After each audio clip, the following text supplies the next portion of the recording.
Welcome to Tokyo Wave, recorded in a live studio in Harajuku, Japan, with your hosts Aaron and Parker.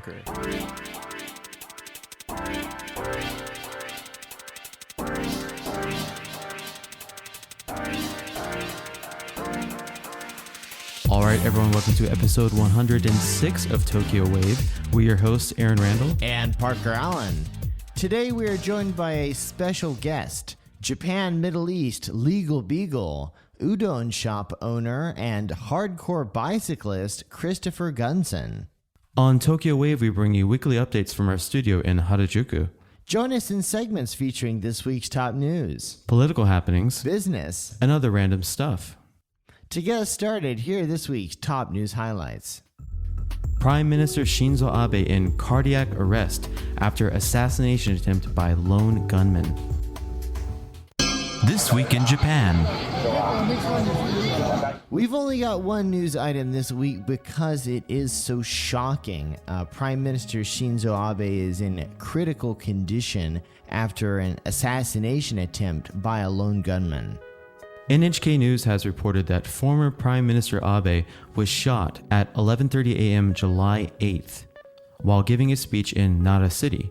He was shot with what appeared to be a handmade shotgun, which was heard firing twice, and is currently at the time of recording this episode in a state of cardiopulmonary arrest. Nara police arrested a 51-year-old man at the scene and are investigating the details. Following the shots, Abe immediately collapsed and was seen bleeding from the chest by bystanders. He was taken to Nara Medical University Hospital by ambulance and helicopter. According to the police authorities, the former prime minister was conscious and responding to calls for help when he was transported to the hospital. An NHK reporter on the scene reported that he heard 2 gunshots. Later, the police took one man into custody and arrested him on suspicion of attempted murder. According to the police, a gun was also seized at the scene, and the suspect was transferred to the Nara Nishi police station. The suspect, Tetsuya Yamagami, 41 years old, of Nara City, was arrested on suspicion of attempted murder, and reports are stating that he is a former member of the Japan Marine Self-Defense Force. A government official told NHK, "We have received reports from the scene that Abe is unconscious and is in a very bad condition."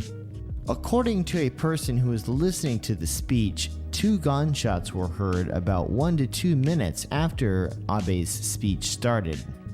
A woman who witnessed the shooting said, "I fell down when I saw and heard the 2 shots." Police investigating Yamagami have said that the suspect has said, quote, "I was dissatisfied with former Prime Minister Abe and targeted him with the intention of killing him." A woman who was in the vicinity at the time the shots were fired said, "Former Prime Minister Abe was making a speech as usual, but a man suddenly came from behind and shot him. Many people gathered around him and gave him heart massages. The man who shot him appeared to be dressed in a gray t-shirt on top and dark pants underneath. The man did not seem to run away, but stayed where he was and kept his gun there. After that, he was seized by people who surrounded him and appeared to be special police agents." A man who was near the scene when the shooting occurred said, quote, "I heard 2 booming noises like fireworks. The suspected shooter was holding something larger than a pistol and it was being held down by about 5 security personnel who came running toward him. I was totally surprised." Another woman in her 50s living in Nara City, who was listening to the speech at the time, said, "While I was watching the speech, a man in a helmet approached former Prime Minister Abe and shot him twice. The gun seemed to be a large one rather than a pistol. At the moment of the shooting, former Prime Minister Abe was on the ground. The man was quickly subdued. But then the officials called around, 'Are there any medical personnel?' And an AED was brought in. He was then transported by ambulance. I was so surprised that it happened right in front of me." An LDP official who was standing next to Prime Minister Abe at the scene told the press, quote, "The man shot at us from a distance of about 10 meters. I heard a sound like fireworks. I am still stunned by the fact that it happened right in front of me. I can't believe it. The man who shot him approached me quickly and made no move to run away." So this is an emerging situation, and it is unclear what will happen to the former prime minister at this point in time, but the prognosis is not good. Yes, this is definitely the biggest news item that we have ever covered on Tokyo Wave. If Prime Minister Abe does not make it, this would be the first political assassination to happen to a head of state in Japan since the post-war era. Right. Many are already saying this is just, generally speaking, one of the most outrageous and terrifying things to happen in post-war Japan. And that's not to say that political motivated shootings are completely unprecedented. In the late 2000s, a disgruntled Yakuza shot down a mayor in a West Japan city. So it's not something that's completely unheard of, but seeing this happen to a former prime minister who ostensibly was surrounded by special police tasked with protecting him, it's a total surprise and a shock. Absolutely. Abe is also the global face of Japan to the rest of the world. Everyone knows his face. He's probably the most memorable person working in Japanese government in post-war era. This is very sad, tragic, and quite frankly terrifying. Parker, we're from the US, right? We hear about gun violence all the time. It is absolutely, I feel like I'm in another dimension watching the Japanese news right now, the way they're talking about what's happening. No, it's absolutely crazy. It's like seeing something out of Tennessee or Florida, Right. But it's here in Japan, right in front of us. And seeing that this was able to happen is also so surprising, because where's the security? Where were the people tasked with protecting the former prime minister? Yep. Why did they not see this suspicious individual? How was he able to get so close to the prime minister to where he was able to fire 2 shots? Yep. Just watching the news too, it looked like they were literally on the street. They had blocked off part of the street so cars going to come in. And Abe seemed to be slightly elevated. I'm not sure, but basically I think he was on some sort of a stage. Right, but I mean, it was just a street area, in some neighborhood or industrial area. No, it was a street right in front of a station and a rotary. Okay. And so, really, up until this point in the post-war era, prominent politicians, ministers, former prime ministers will go out and stump or give messages of support to candidates that are up for election. Right. This is a very common thing, and it's also important to note that none of these ministers, while they have police protection, are wearing bulletproof vests, because we don't have gun violence in Japan, so to speak. Until today. Yeah. It's really a big question as to, first and foremost, what's going to happen to the former prime minister? And from there, what's going to happen to the security of our top government officials? Because this incident proves that they are not being adequately protected. Absolutely. Come from the States, we're so used to stories of the Secret Service, guys jumping, they sign an oath that say they'll jump in front of the president if anything happens like this. But so it's shocking, to see that the security was, I guess, as weak or unprepared as they were. I've seen Prime Minister Abe in recent months, and I noted that the security around him was relatively lax, maybe because he's a former prime minister instead of a sitting prime minister. But the fact remains that he was prime minister for 8 years, and he's a very prominent face, and a lot of people remember him and remember his policies. And he's got his protagonists and his fans, but also antagonists and people who really undeniably hate him. Yeah. So to see such lax security and then to actually witness on live television the culmination of this lack of security and the ability of this person to get so close to the former prime minister and take 2 shots from this handmade shotgun.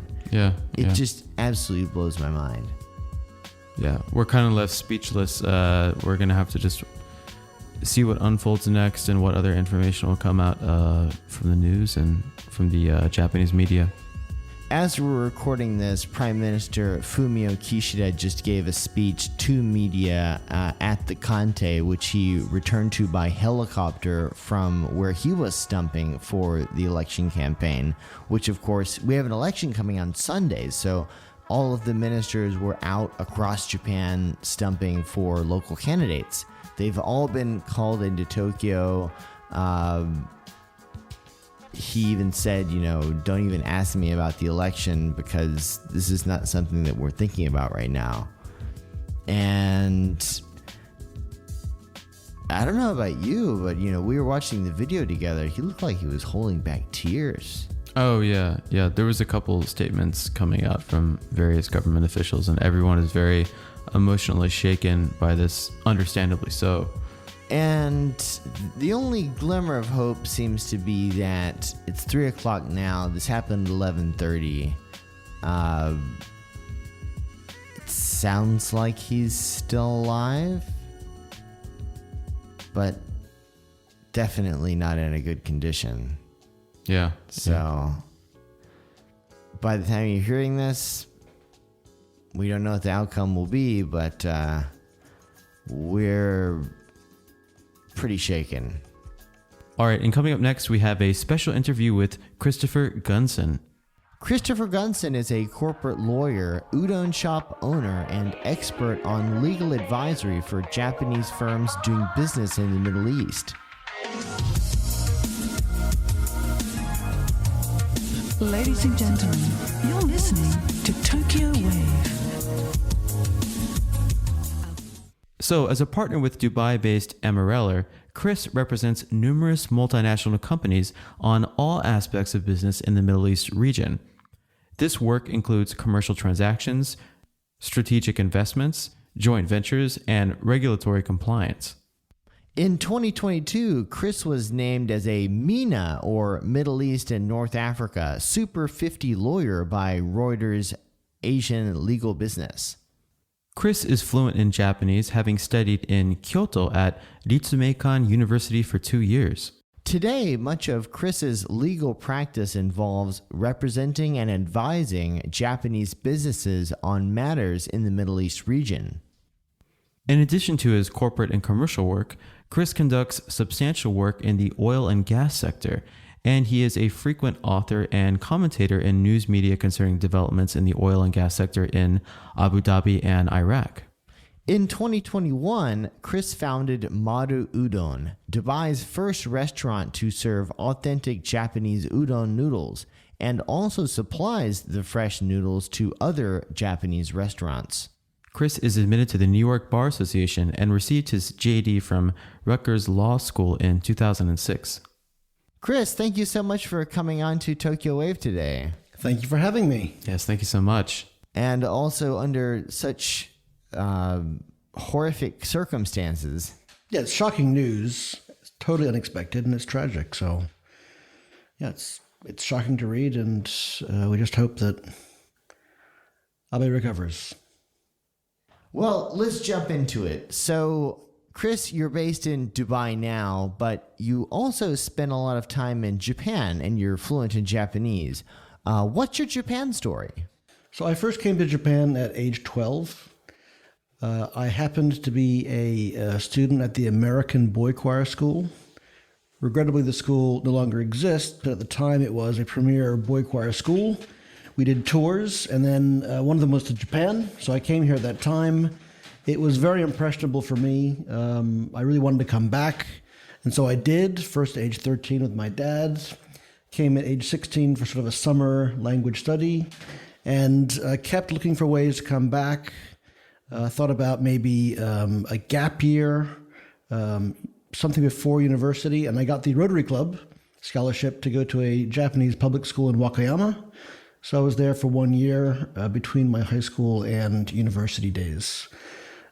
Stayed with families, so it's a great experience to have a homestay in Japan. You really become part of the family. You see so much. You learn the culture directly. And then went to university in the U.S., went to Rutgers. But for my third and fourth year, junior and senior year, went to Ritsumeikan in Kyoto. So that was studying essentially political science and also public policy, economics. Went to law school at Rutgers in the U.S., but spent most of my clerkships in Japan. I went to Temple University in Japan for my last semester. And then once I got admitted in New York, moved to Japan, began to work, got married, had my first kids, never ever intended to leave, but something happened. I was asked in 2009 to go to Dubai for 2 or 3 years. At the time, to be honest, I knew really nothing about Dubai, but I thought 2 or 3 years is fine. My wife approved, but we can fast forward. It's now been 13, 14 years, and it's just become my practice. So I showed up in a city, which is, of course, an interesting hub for the region. It's very international. It's a unique city where, in the private sector, 99% of the employees are foreign nationals. So Wow. it sounds quite strange for an American lawyer to show up in Dubai and be practicing, but there essentially is no bar exam in Dubai. There aren't really law schools. All lawyers that are giving advice are essentially admitted in England, the US, Lebanon, India, Egypt. And when they're court advocates, advocacy in court is limited to Emirati nationals only. So the Emiratis who are in the legal sector are doing litigation. But when you even get to court, in the lower courts, judges are often Egyptian or Sudanese. Once you get to the Supreme Court, it's mostly Emirati nationals. But you're just seeing right now a society where it grew so quickly from such a small, essentially primitive society with which changed with the development of oil. And what did that do? It just meant that there was a massive need for foreign labor at all levels. So that's an outline of the legal sector in Dubai, and also a bit about the city. That's fascinating. So you spent how many years in Japan before you moved to Dubai? It was about 10 years. It's about 2 years total of high school, 2 years university, a year of law school, 4 years or so as a lawyer. And yes, at the time, in my late 20s, I never intended to leave Japan. It was very much my home. I was very happy. And, sort of held my breath. 2 or 3 years. Okay, 2 years I can do. All right, off I go. But that's just the nature of life. You start something with temporary intentions, and before you know it, it just becomes your life. That's amazing. Well, I have to ask, because I'm so curious, what was it that led your law firm at the time to want to send you to Dubai? Because obviously you're fluent in Japanese, you're sort of a Japan specialist, a Japan hand, and what do you think inspired them to say, hey, Chris, go to Dubai? Well, it was 2009. So let's remember what was happening at that time. It was the collapse of Lehman, the global financial crisis. The inbound legal work into Japan was dropping. People realized that, from 2003 to 2008 or so, there was this intense interest in Japan following the Koizumi reforms.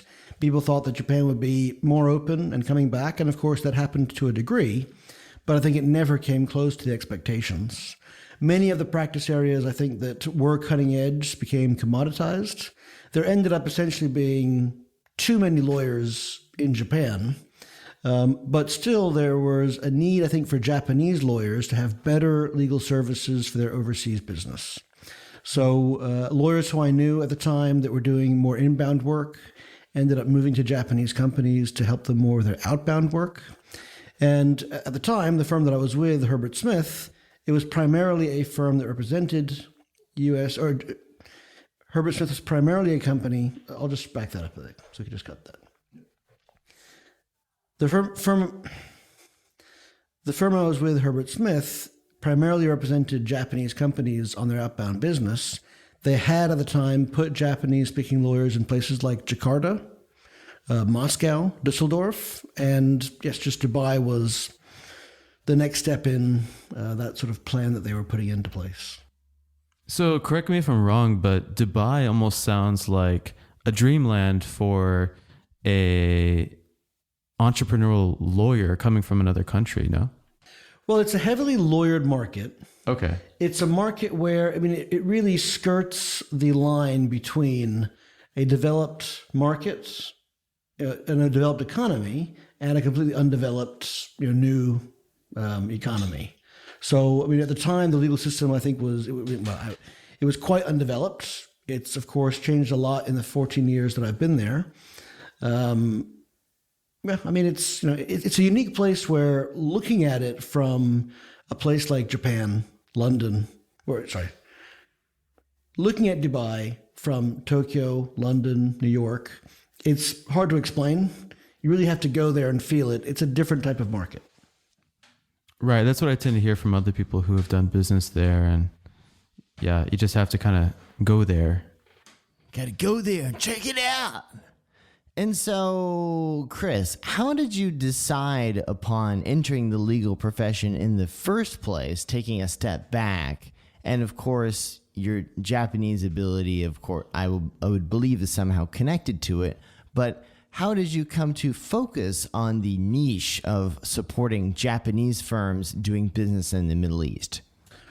Well, that came, of course, later. But as far as how I guess, got into law, when I finished high school in Japan and I went to the U.S., I worked at Bloomberg, not the media service, but the sort of financial data side of the business. And this is back in 1999, 2000. It was a different world back then. You didn't get PDF files. Every week we would get physical documents of essentially financial data regarding Japanese state, municipal, and corporate bonds. And that Japanese information was input into the system so that traders across the world knew, what was the date of maturity of a municipal bond issued by Shimabara City of Nagasaki Prefecture, for example. So it was just essentially a data input job. And at the tender age of 19 or so as a freshman university, I got it. Okay, if I'm bilingual, I have a degree, this is the type of job I can do. And, it's a bit boring. It's not a job where you're thinking. I think the title was financial analyst, which sounds great, but there's no analysis going on. So it just occurred to me that, if I want to use my brain in the way that I think I want to, I need a master's degree. I need maybe a law degree, maybe a PhD, economics, public policy. I looked at a lot of options, and almost by accident, I ended up going to law school. But it could have been a master's in economics in Japan. It could have been a PhD in public policy. It just ended up being law by accident. And it's fair to say this. Law school is not a great experience. You're basically being taught in U.S. law school how to write appellate court decisions. That's essentially what it is. You're learning about the law by reading cases, but that's not the practice of law. So after sort of suffering through my first year, I worked at a law firm in Tokyo it's now called Hayabusa Asuka Law Office. At the time, it was Hayabusa Kokusai Law Office. But I did that, and it was truly the first few days I realized, this is what I want to do for the rest of my life. It's just fun. Every day, you don't know what you have, but it's going to be some new problem-solving exercise. Some company needs to lay off its people. Oh, there's a lease agreement here that needs to be done, and the court terms explained and negotiated. Oh, there's a trademark dispute. Someone's alleging infringement. Let's write a nasty letter back and tell them, you have no grounds, leave us alone. you never know from day to day what your work is going to be. And I enjoyed that problem solving exercise. And of course, I was an intern, a junior at the time. But I have always been in the private practice of law since that moment. And I've never thought that I wanted to do anything else. Wow. I've never heard a lawyer actually speak with such passion about the legal profession. That must mean you're really damn good at what you do. Well, you'd have to ask my clients. I mean, but they're all under NDA. Well, they're free to say what they like about me. I'd like to think that empathy is an important part of this job. You need to understand what someone's concerns are. And look, as a lawyer in business, there's any number of things you can be doing. You can be giving someone advice, just casually, off the cuff. You can be giving it in a formal manner, so they can then bring that internally and help it for their analysis. You can be drafting contracts, negotiating them, telling them what's important, telling them what they might think is important, but it's actually not that important. It can be trying to solve problems, whether they're small, minor ones or nasty, messy ones that put a lot of money on the line. So, look, lawyers are expensive. Regrettably, it's just how it is. I try to be cheaper than my competition, so there's no reason to replace me with someone else for that reason. But I try to empathize with the client, and I think also when working for Japanese companies, that empathy is critical because as we here speak in English, as Americans, but all of us who know Japan very well, we can say that the subjective logic in Japan is simply different. And if you get frustrated by a client that maybe doesn't get it, what you're trying to tell them, and they're like, yeah, thanks for your advice, but we think this is okay. You just have to accept that and move on and appreciate that whatever concerns you pointed out, they may simply have other concerns. You've hit on something that me and Parker deal with all the time with our work, right?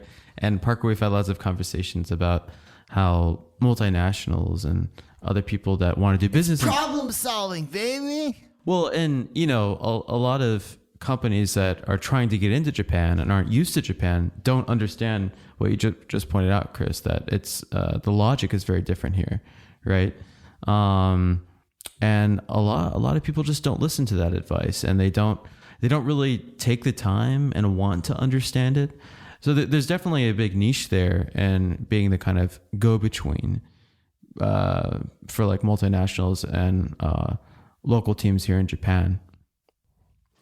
So obviously, I think we should segue into how you became sort of the go-to lawyer in Dubai for Japanese firms doing business in the Middle East. Tell us more about that. Okay, so let's talk about the Middle East. This word means different areas to different people. We can agree that it definitely means the Arabian Peninsula. So you're looking at Saudi Arabia, Kuwait, UAE, Qatar, Oman, Bahrain. Also probably the Levant, Jordan, Syria, Lebanon, Israel. Many people would put North Africa in that region. So you then got from Morocco to Egypt, you have 5 countries there. But then it can also, of course, you're looking at Turkey, which is a different culture from the Arab Middle East, but it's there between the Arab world and Europe. You're looking to the Caucasus, Georgia, Armenia, Azerbaijan, Iran. This area is often referred to as the Middle East, but it's a very casual word that doesn't have a clear definition. It's a word that was coined by the British Foreign Service back in the 19th century to talk about generally this area. If we just try and focus on the Arabian Peninsula, there are essentially 2 types of countries. Countries that produce oil and substantial amounts of oil, and countries that do not. The countries that produce oil are critical to the functioning of the global economy. And there are essentially, I would say, when it comes to oil, there's the big 5. They are Saudi at the top, and then followed by Iran, Iraq, Kuwait, and Abu Dhabi in the United Arab Emirates. These 5 places essentially have half of the world's remaining oil reserves. They're going to continue to be critical to the world economy and especially to Asia. Because is Japan going to get its oil from Algeria or Brazil? Doesn't make sense to bring a tanker across the world from these places. The logical supply chain is from the Gulf to China, Korea, and Japan. And these three very important countries get most of their oil from the Gulf. So we also have other countries that are, I would say, frankly, not important to the global economy. Jordan, Yemen, Lebanon, Syria. They're there in that region, but it's just simply a luck of the draw. They do not have hydrocarbons, therefore they're not particularly important. Another country very worth mentioning is, of course, Qatar. Qatar has a little oil, but it has huge amounts of gas. Gas is a different commodity from oil. Oil comes out, you put in a bucket, a tanker, you can store it, transport it very easily. Gas comes out and has to be processed, captured, typically liquefied in some way to be transported. It took a long time for Qatar to get that infrastructure up. Of course, it's expensive, but the investments finally happened first, I guess, in the 90s, then later in 2003, 2006. And this launched Qatar into being a very important player in the oil and gas world. So yes, Qatar is the other important player. This is extremely interesting and very, very interesting how you kind of defined the difference. And there's two different kinds of countries, right? Ones that have oil and ones that don't. I'm curious, the United States has an extremely complex relationship with the Middle East. Recently, we've seen China with their, I think it's their Belt and Road Initiative, really kind of trying to connect a lot of the world, right? Especially some of these major oil centers. What is the relationship like now with China and the Middle East and even North Africa? This is such an interesting topic that we could get into quite deeply. But let's think about it, I think, first this way. For a long time, going back to essentially the end of World War II, the U.S. created a special relationship with Saudi Arabia. Saudi Arabia had clearly so much oil that it was able to essentially turn on the tap and create more supply when the market needed it. It was somewhat important to the U.S. because the U.S. was importing oil from all over the world. But frankly, that era has ended for the time being. I don't think it's finished forever, but since the advent of shale oil, the U.S. now is essentially energy self-sufficient. It, of course, imports some oil from Canada. It imports some from Venezuela, which is, of course, close by. But then what you have is a United States that is in a very strong position for the next 10 years.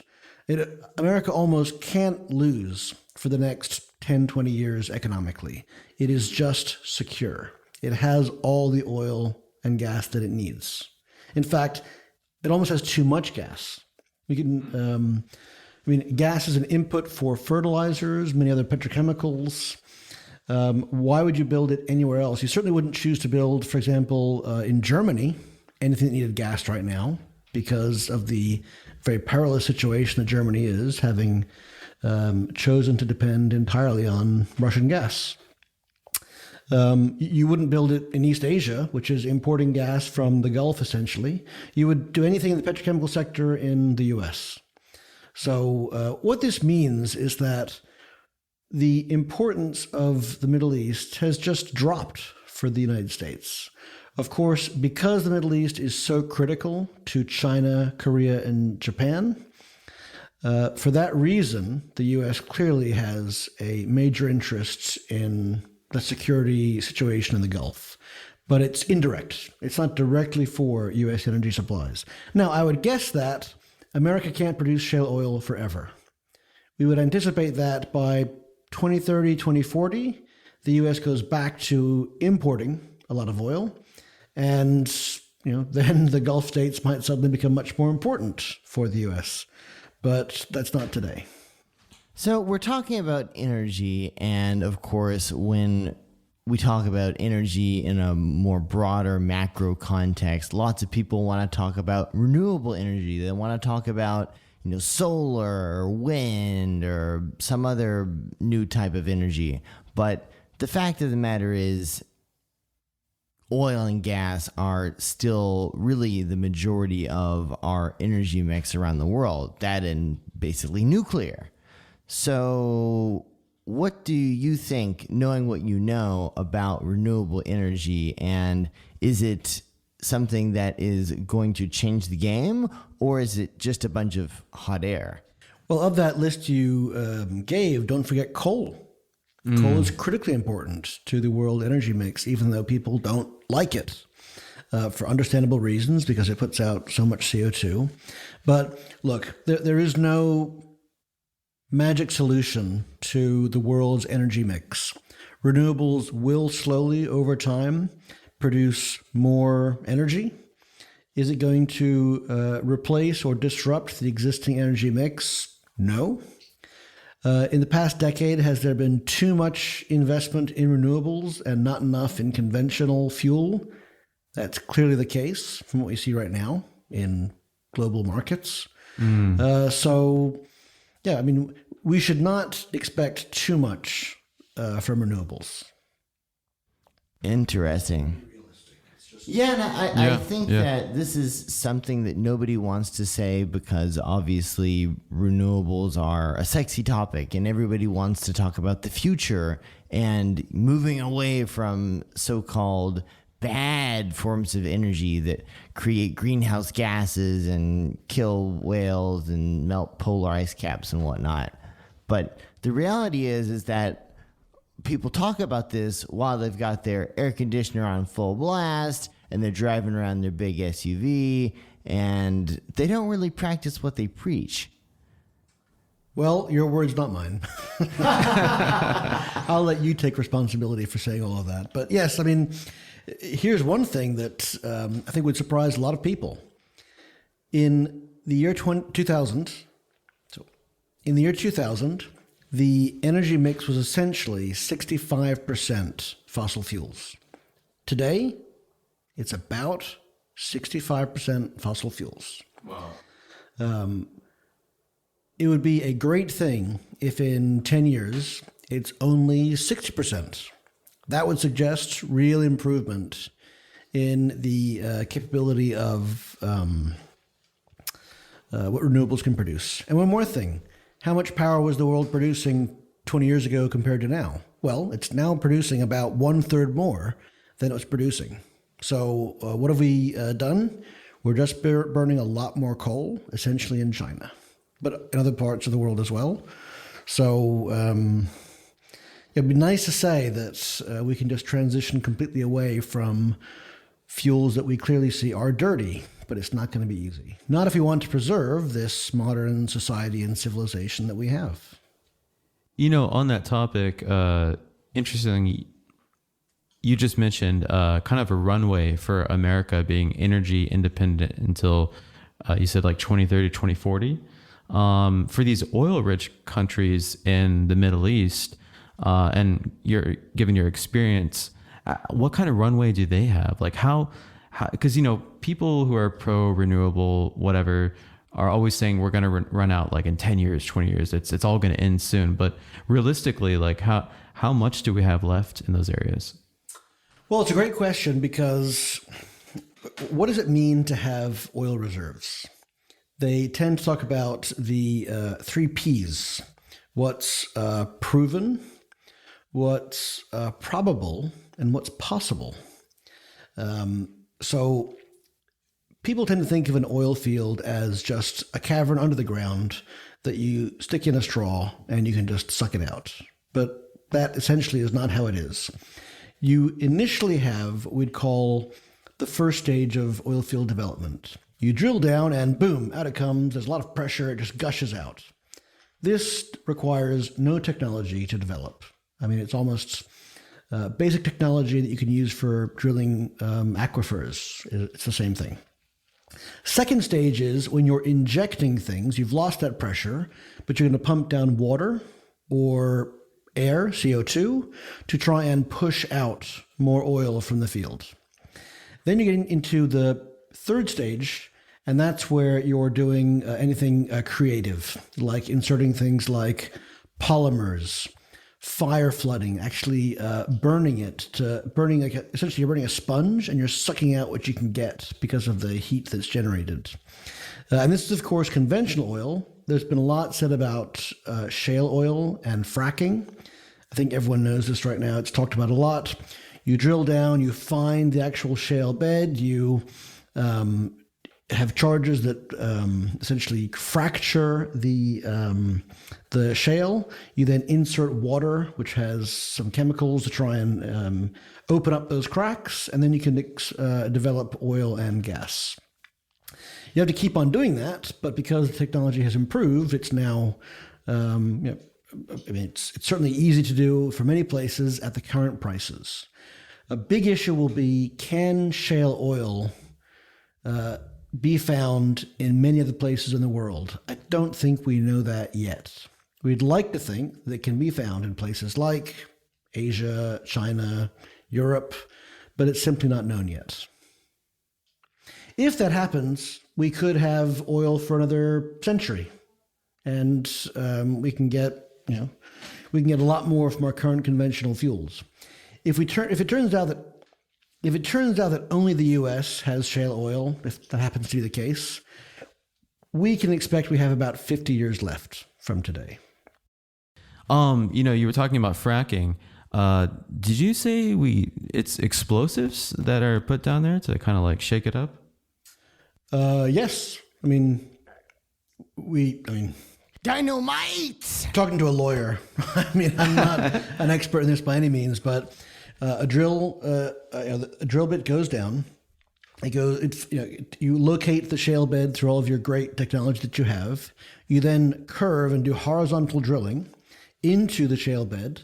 You then, would typically do small charges to break it up. You then inject water, which has some chemicals in it to spread open those cracks, and then you're sucking out the oil and the gas. No, sorry to segue. It's just interesting to me. Like, how do humans figure this stuff out? Like, let's put some C4. Let's dig really deep into the earth, put some C4 down there, and produce some oil and gas. It sounds like something an American would come up with. Let's, drill a big hole in the ground and blow some shit up. Blow it up. Maybe some black gold come out there. It's like the answer to a lot of issues, right? If an asteroid comes, we blow it. We'll blow it to smithereens. Blow it up, right? Just like in the movies. Yeah, fire a missile at it. Shit.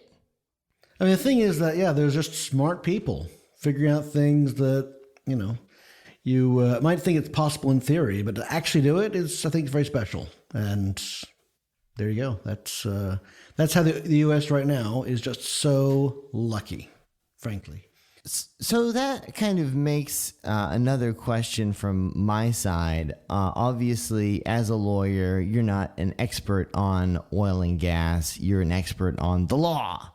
But obviously, in order to practice law in these areas, you have to obtain specialist knowledge, and that requires some research. I would also imagine it requires working to some degree with specialists, scientists, perhaps. Do you have any such experiences? Well, I'll give a shout out to my dad, who's a biochemist. He's retired now, but spent a lot of his life in the oil and gas sector, and who I can always ask questions about whenever I want to know more about this industry. But it isn't just oil and gas that we're doing in the Middle East. I work for automotive companies. I work for traders, companies that make tires, batteries, car parts, companies that make lubricants, so very downstream in the oil and gas industry. I work for companies that make machinery, backhoes, wheel loaders, companies that do power work, whether it's power generation or power transmission, distribution, smart grids, chemicals, whether it's stuff that comes out of a refinery. You want to buy a shipload of benzene from a petrochemical plant, or, for example, if you have a specialized chemical that you're going to insert into water to clean it. We can just keep on going. There's so many sectors out there. I really think that as a as a general business lawyer, which is what I would call myself, you have to know your client's sector effectively to advise them. So you've got to sort of get your PhD in the client without actually getting a PhD in that specialist area. No, but you just can't be clueless. You have to do your own research. Here's what I would witness in my industry. I will see a lawyer who will say, "Oh, I'm an energy lawyer." And my first question is like, "Oh, okay. Are you involved in the extraction of resources and then transporting them to wherever they're going? Or are you involved in the generation of electricity at a power plant?" Those are two very different sectors. Fuel, power generation. So if someone isn't talking in those terms, first of all, then I wouldn't really take them seriously as an energy lawyer. And I can say that the legal work involved is very, very different. And we just talked about oil and gas. It is a massive value chain. So you can be dealing with a company that is in the oil and gas sector. And what do? They do the casing of drills that go down. They do drill bits. And that's all they do. Is that oil and gas work? Yes, it is. What if you're doing, for example, compressors and pumps that help you get gas out or transport gas or are essentially helping with the oil field development? That's also a company in the oil and gas sector. Maybe you're building, you're a contractor. You build a processing plant for gas or a storage facility or something like that. Then you're in the contracting world. Maybe you're in the shipping sector. You're working with time charters, the loading of vessels, FOB, maybe dealing with offtake contracts. You're actually buying the crude and lifting it. So just in that upstream sector right now, there's so much work involved. You could be investing into an oil field, signing a concession, signing a production sharing agreement. You're actually the investor in the production. So yes, that right there is just upstream oil and gas. And there's then midstream, there's downstream, then you get to power, there's supply of fuels, there's the power plant itself, what's its economic model for operating, how does it sell to the utility, what are the terms of that deal, how does the utility transport and then distribute that electricity. So the energy sector is massive. And it's fair to say it's probably about half of my work, and it's companies that are in all of those sectors right now, whether they are helping Abu Dhabi build substations or maybe developing oil fields in Iraq or purchasing crude oil from Kuwait or doing something else in that sector. Yeah, it's a big field. And you have to know that. If someone shows up and says, we're an oil and gas company, the first question would be like, okay, tell me more about your company. What are you doing? Well, we're selling these very specialized products to state-owned oil and gas companies in the Gulf, Kuwait, Qatar, Saudi, Abu Dhabi. Okay, so I would guess first that you have local agents that are doing that work for you. Yes, that's right. I would guess you've signed up with them and they're basically exclusive and they've registered and they have this tight relationship that you can't really get rid of them. That's exactly our problem. I mean, you can often anticipate a company's problems ahead of time if you know what it is they're doing. That's something that you had mentioned before we started, that a lot of the work you do is related to these partnerships that Japanese firms operating in the Middle East almost have to get into in order to do business. But when it comes time to really ramp up that business and try to make that business profitable, they oftentimes find out that their partners are, let's say, less than motivated. Well, yes, I would put it this way. When you sign up with a dealer or a distributor or an agent for your products in the Middle East, often the legal system gives these companies a lot of protection. So Toyota will sell its cars to any number of dealers in the US, and that's the business model. It's very straightforward. When it comes to every country in the Gulf, Toyota is selling to one distributor. They are registered and essentially exclusive for a very long time. The distributors for Toyota in the Gulf countries have had those relationships for 60, 70 years. Wow. So they are big family-owned businesses. And that is just how the market works. It's the same for essentially every car company that is selling into that region. They've got to have one distributor. They're very likely going to be exclusive. There is not the option to be easily working with a lot of dealers, at least not when it comes to brand new cars and those showrooms and all the rest. When it comes to parts, tires, things like this, then you can work typically with more dealers. That is more common, but not when it comes to the major automotive brands. That's fascinating, and I would imagine that leads to a lot of legal situations. Well, and also consider this. What's the number one buyer of Toyota cars in the world? Basically, every year, without fail, it is Abdulatif Jamil, ALJ, the distributor of Toyota in Saudi Arabia. They're just always Toyota's number one buyer. Wow. So obviously they get a pretty big cut for doing that, but they're selling the most Toyotas. Well, I hope they get good prices. Let's just say that. Always the low prices. But ALJ is such an interesting company. I mean, it actually, would you believe it, they actually also operate Lexus showrooms in Tokyo. Wow. So again, this is just one example that it's easy to talk about and for everyone to appreciate. I mean, a brand like Toyota working in a country like Saudi, that's the type of one player that does their business. It's not like, for example, the US, where there are just countless dealers that buy cars and sell them in that dealer market. Yeah, it's usually by city. Indeed. Yeah, they'll have multiple dealers, of course, in big cities and of course in states. So yes, that's how it works. So let's switch gears here for a second. In 2020, you opened an udon shop. Totally different from law, but in Dubai. Tell us more about that. Okay, so to put it simply, I come to Japan a lot. Of course, love Japanese food.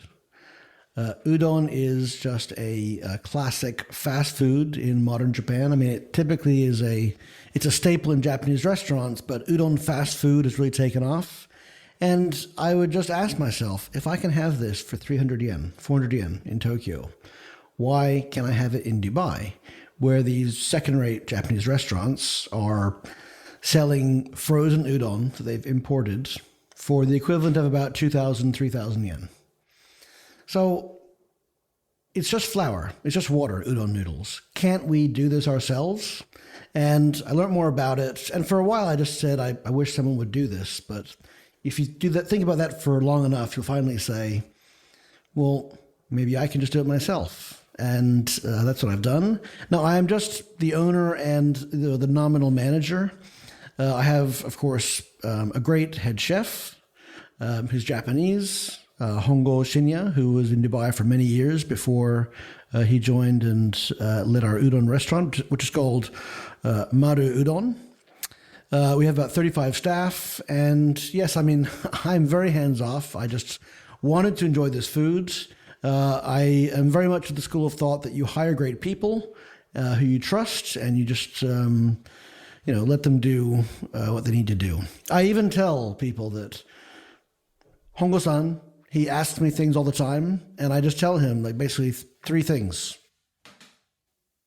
Wakarimashita. Shodaku. Omakase shimasu. So basically I'm saying I got it, or approved, or whatever you say. That's essentially the only three things I tell to him, because he's a great guy. He has it. He runs a great operation, and we now have 3 locations in Dubai. And yeah, let's see what we can do. It has been a fun experience. I've learned a lot. I really enjoy, of course, learning about businesses. So I've learned, of course, a lot more about the food service business. And if I can, I would like to grow it to be more of a regional brand. We should be in Abu Dhabi. We should be in Qatar. If we can, we should be in Saudi Arabia. That's the big one. Yeah, it's a big market that is not easy to cover. So let's see. I can imagine. And so obviously you've been doing this for about 2 years, almost 2 years. Yes. I read on your LinkedIn that you actually imported an udon machine. That's from correct. Japan. Yes. So I've done the deep dive, so I can tell you a bit more about it. There are several companies in Japan that make, of course, noodle machines, and there are two that are most famous for making udon noodle machines. It's fair to say that the firm with the best reputation is called Yamato Seisakusho. They're in Kagawa Prefecture, not surprisingly, which is, of course, the home the home of udon. And yeah, I visited them in 2019, learned more about it, and essentially got ready to buy the machine. What it is it's a machine that helps you do the four steps of making udon, which are, number one, mixing. You're mixing in flour and water, but you're mixing it in an ideal way by which you end up with essentially golf ball sized chunks of flour. You then take that out and put it in a proofer at 28 degrees. This essentially gets the gluten ready, gluten, of course, being a wheat protein. After 2 hours, you take it out. Then you put it in the second part of the machine, which is the presser. And this is essentially what happens in traditional udon making. You step on it. That's often what it's very famous for. You step on with your feet on the covered up, of course, with not directly, of course, have sanitary sheets between them, but you're activating the gluten by pressing it. You then have this bulky, doughy mass. You cut it into blocks. Sounds like a pizza. Well, yes, you cut it into blocks and you put it in a proofer again. You then wait overnight, and then at a certain time, typically 16, 18 hours later, you take it out and then you roll it. Now, there is chemistry to gluten. What you have at this point in time, with the right time and right temperature, is that you can roll it and it won't bounce back to its original shape. But if you keep on waiting, it'll become brittle and it'll break apart. So that's where you sort of have this perfect timing point. You then roll it and then you cut it and you have these thick udon noodles. You can try and shortcut those processes, but I've just outlined for you essentially the ideal way of making it. So if you're going to have udon for lunch, what are you doing? Well, you're making the noodles the afternoon of the previous day. Interesting. So basically, yesterday's dough becomes today's noodles. Well, exactly. Yes. Wow. And so, as you were learning about making udon and importing this machine, by the way, is this a big machine? Well, it's heavy. It's about, I want to say 400 kilograms. Shit. I think I've seen these, udon restaurants. Yes, many restaurants have them. And again, there's two major manufacturers when it comes to udon. Mm-hmm. There's Saneki Seimen, which is a bit more of a, what's the right word? It's the second-rate machine, frankly speaking. Okay. And then Yamato Seisakusho has, I would say, essentially the perfect machine. All of those four processes are done perfectly. Gotcha. That's wow. That's very interesting and very, I'd say, seizing the opportunity, bringing Japanese food to the Middle East. I mean, gosh, even, I don't know what your opinion is on this, but even in like New York City, when I go back there, and friends, for some reason, because I'm Japan, people always want to go to Japanese restaurants with me in New York City, but it's always just really bad. I think there's probably it's like, yay, let's have $100 crappy sushi. Yeah, or like ramen that's like in these gigantic bowls, and it's like, I've never seen anything like this in my life. Okay, I gotta say this because we can get to this topic, and I'm sure so many people will feel the exact same way, but Japanese food is so superb.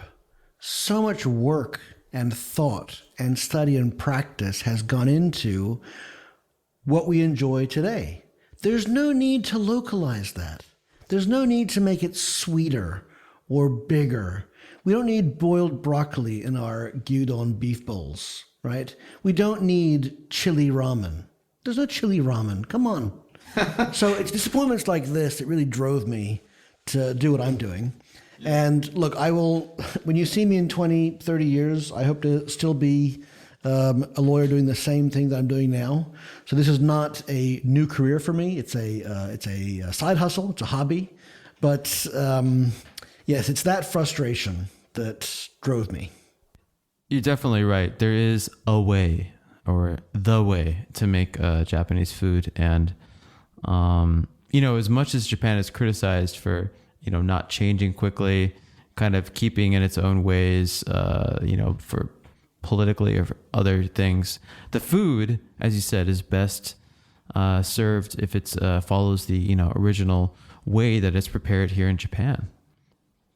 Ancient Klingon proverb. Oh? Yes, revenge is a dish best served the way it was damn intended to be. Well, I think there's a great, What movie was that from again? Klingon proverb? That's Kill Bill. but it's Star Wars 6, Final Frontier. That no, too. Final Frontier. It's Undiscovered Country. But Tarantino copped it. Yeah. I was like, what? I remember there was a movie that like copped it or whatever. Yeah. Tarantino copped it. And Kill Bill. There's also people that say things that, revenge is just worth it. So it doesn't have to be cold or whatever. If you can get it, get it. Not a bad way to... Best said by a successful lawyer. Yeah. That'll be $400, please. Nope, that one's for free. So, Chris, you also have a vacation home in Hokkaido, and you mentioned before we started that you've cycled all over Hokkaido and many other places in the world. Could you tell us a bit more about that? And I want to preface this with you telling us the bombshell before we began. You cycle some 4,000 kilometers a year? Yeah, usually 4 or 5,000 kilometers a year is about right. Yes. Whoa! Well, it could be more if I live in Japan full time and not in Dubai. I wouldn't want to cycle in a 50-degree heat. Yeah, you can take your bicycle to certain great cycle tracks, which are fantastic, but it's a hobby. It's not a form of transportation. So, I've cycled all over Japan, but Hokkaido is the place to be for the summer. So I've done a lot of it in Hokkaido. First in 2006 with a great friend, and since then I really go regularly. I've taken my parents, my sister, other friends, and after about 10 years of doing this, I just sort of realized, why am I just coming up here for a week, 2 weeks a year? The land is so cheap, I should just buy and build something. Look, Hokkaido is, let's face it, one of the only places in Asia where you can comfortably spend the summer. There are, before pandemic, there were more and more Asian tourists going there from not just China, but also Vietnam, Thailand, Malaysia, Singapore, Korea, Taiwan. So, it's the place to be for summer. And, that's also true for the Middle East. In the Middle East, it's more common to head to Europe or, the U.S., but for me, it's Hokkaido. Very cool. Yeah, we have some friends too that love Hokkaido, and I've enjoyed all my trips up there during the summer. It just feels so great. And Sapporo, such a modern city. See, here's the thing. So Sapporo is still, I would say, it's in quasi-Honshu. It's not that different from the rest of Japan. Yeah. Once you go beyond Sapporo, that's where you're in, I would say, the true Hokkaido. It is sparsely populated. There's fields fitted in between the mountains and the rivers. The weather is cool. And it's just glorious. So, Hokkaido is, you said a vacation home, which is not wrong. But my ideal plan would really to be there for as often as I can from May until September for the rest of my life. So you're a Hokkaido convert. That is exactly the word. I am a Hokkaido convert. Yes. And I would say a Hokkaido evangelist.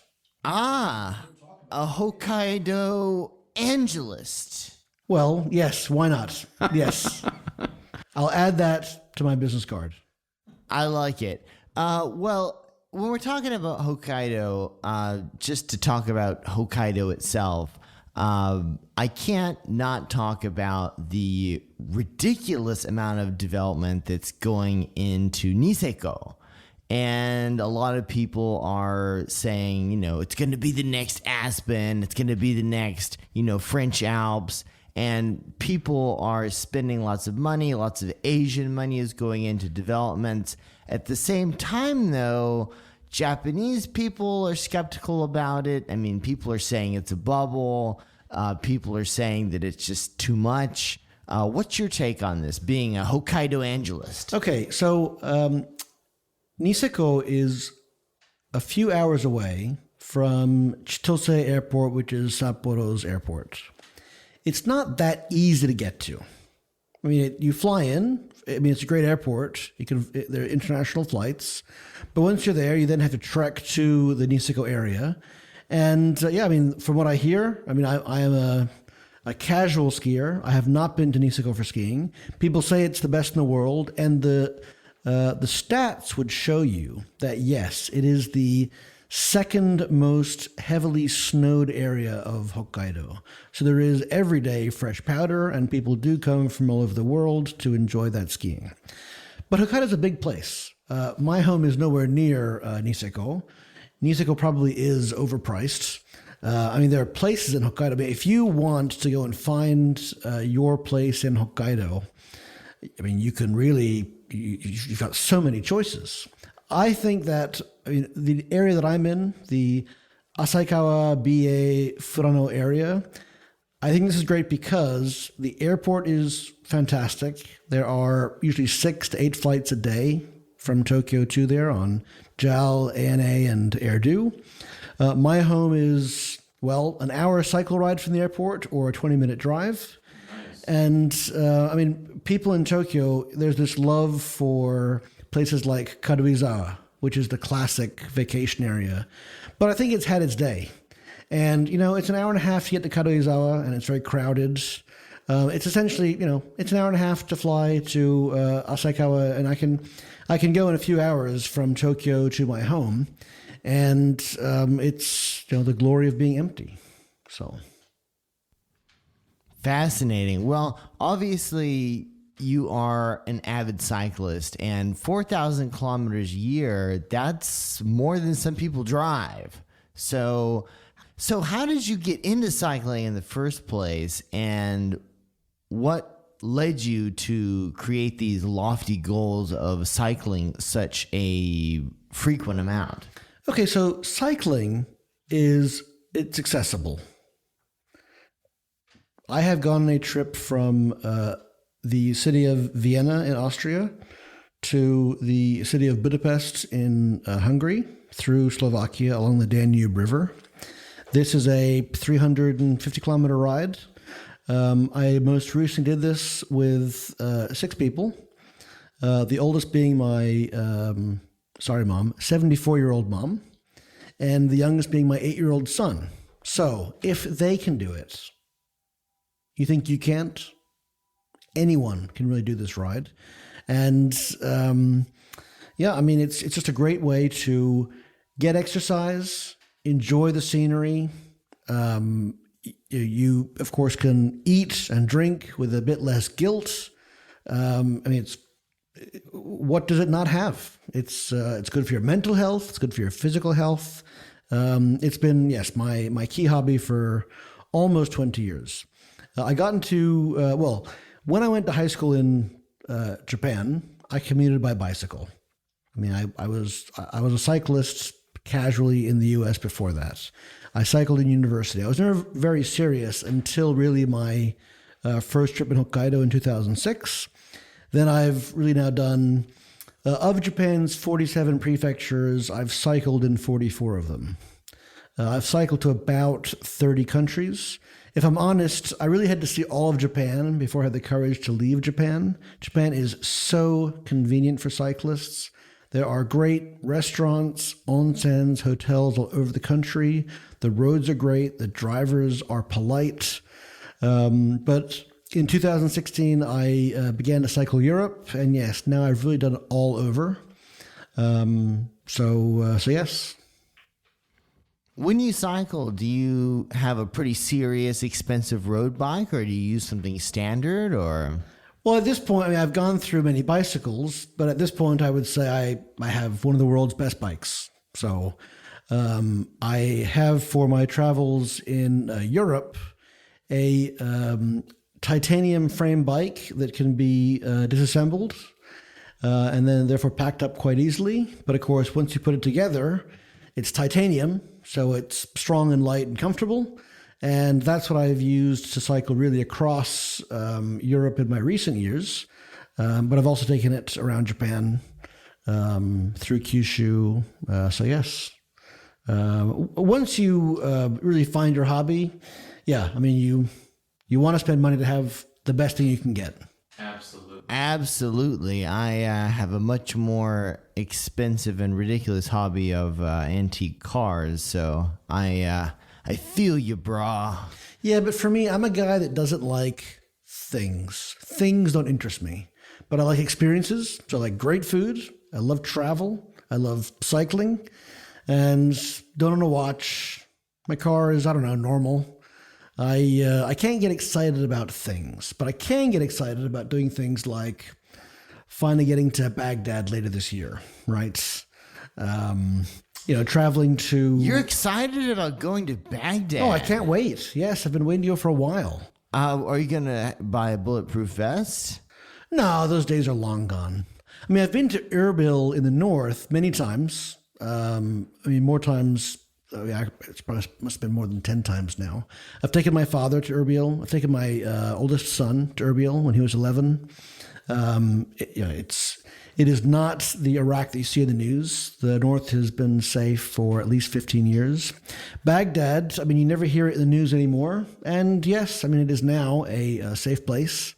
They give visa on arrival to EU, US, and Japanese nationals. So there's... no more a complicated visa process to get into federal Iraq. So, yes, I'll be going and look forward to seeing the reconstructed gate of ancient Babylon, which is now ready and open for tourists. Oh, wow. That sounds cool. Sounds epic. There's a lot to see in Iraq. So it's a shame that, of course, it's been such a difficult place to safely see for the longest time. But I think that's now different, and I'm going to prove it soon. Or disprove it. Let's see. I think I'll be able to prove it, but yes. No, that's exciting. I'd love to hear your experiences, and maybe we can get you back on Tokyo Wave after you've been to this place that everyone's only seen through the lens of course, America's now infamous War on Terror. So I've been to Iraq many times, but again, it's been to the north. So Erbil, Kurdistan, this is very easy to get to, and it's safe, it's nice. I've been to Slimani, which is the other major city up in Kurdistan. Look, there's an American university in Slimani with countless Americans who work and administer that school. There's many multinationals in Erbil operating their Iraq operations. So, yes, you might be surprised that you go to Erbil and it's a pretty open place. Very cool. Well, Chris, thank you so much for coming on the show. I feel like there's so many other rabbit holes we could jump down, and please come back. I mean, come on. We've got an international lawyer who's also bicycled 4,000 kilometers a year around the world and also owns an udon shop. Shit. In the Middle East, is expanding. Whoa. Like, seriously, we need to get Keanu Reeves on here just so that he can say, whoa. Well, I'm just enjoying life, guys. You just find your niche in life. You try something that you're enjoying and that you hopefully get good at. And yeah, that's the secret for all of us. I think the key thing is that it's important to stack your skills. So in my teenage years, I learned Japanese. How many people in the world speak Japanese and English? Well, there's tens of millions of people, but that's some level of specialization. How many people speak English and Japanese and are lawyers? Well, now we're looking at, I don't know, maybe a few thousand. How many of them then know the Middle East? Well, really, it's essentially me. So I've found my niche. I've stacked 3 skills that allow me to do my practice. And yeah, I enjoy it. And it's a great way to live life. Brilliant advice. Career advice for aspiring people who want to make lots of money. And have fun while doing it.